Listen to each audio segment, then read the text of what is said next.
নমস্কাৰ চাবিৰসকল ৰাজ্য চৰকাৰৰ কৰ্মচাৰী আৰু পেঞ্চনাৰসকলৰ লগতে কেন্দ্ৰীয় চৰকাৰৰ অধিকাৰৰ চৰকাৰী কৰ্মচাৰী আৰু পেঞ্চনাৰসকলৰ তেওঁলোকৰ ন্যূনতম দৰমহা যি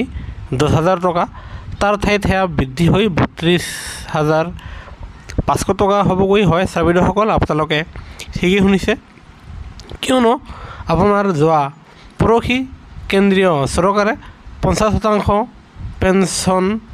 আপোনাৰ UPSত মোকলাই দিয়াৰ পিছত ন্যূনতম পেঞ্চন যি 10,000 টকা সেয়া আপোনাৰ বৃদ্ধিক লৈ এক জৰুৰী খবৰ প্ৰকাশ পাইছে হয় চাবিৰসকল কৰ্মচাৰী আৰু পেঞ্চনাৰসকলে তেওঁলোকে ইমান দিনে পুৰণি পেঞ্চন আঁচনি পুনৰাই প্ৰৱৰ্তনৰ দাবী জনাইছিল আৰু এই দাবীৰ প্ৰতি সমৰ্থন জনাই কেন্দ্ৰীয় চৰকাৰে UPS পেঞ্চন ব্যৱস্থা লাগু কৰে আৰু এই UPS পেঞ্চন ব্যৱস্থাৰ অধীনত চৰকাৰী কৰ্মচাৰীসকলে তেওঁৰ অন্তিম দৰমহাৰ আপোনাৰ 12 মাহৰ দৰমহাৰ গড়ে যিমান হয় সেয়া আপোনাৰ 50% পেঞ্চন দিম বুলি ঘোষণা কৰাৰ লগতে 60% ফেমিলি পেঞ্চন আনহাতে ডিআৰ পেঞ্চনত দিব বুলি ঘোষণা কৰিছে আৰু সেয়েহে প্ৰাপ্ত খবৰ মতে কৰ্মচাৰী আৰু পেঞ্চনাৰসকলক যি ন্যূনতম দৰমহা 10,000 সেয়া আপোনাৰ বৃদ্ধি পাব বুলি বিশেষ সূত্ৰৰ খবৰত প্ৰকাশ পাইছে আৰু সেই খবৰৰ ভিত্তিত আপোনাৰ চৰকাৰী কৰ্মচাৰী পৰিষদৰ প্ৰতিনিধিবৰ্গৰ লগতে JCMৰ ৰাষ্ট্ৰীয় পৰিষদৰ বিষয়ববীয়াই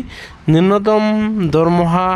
সংশোধন কৰি 32,500 টকা কৰিবলৈ দাবী জনাইছে হয় চাবিৰসকল আপোনালোকে ঠিকেই শুনিছে যি আপোনালোকৰ 10,000 টকা আপোনাৰ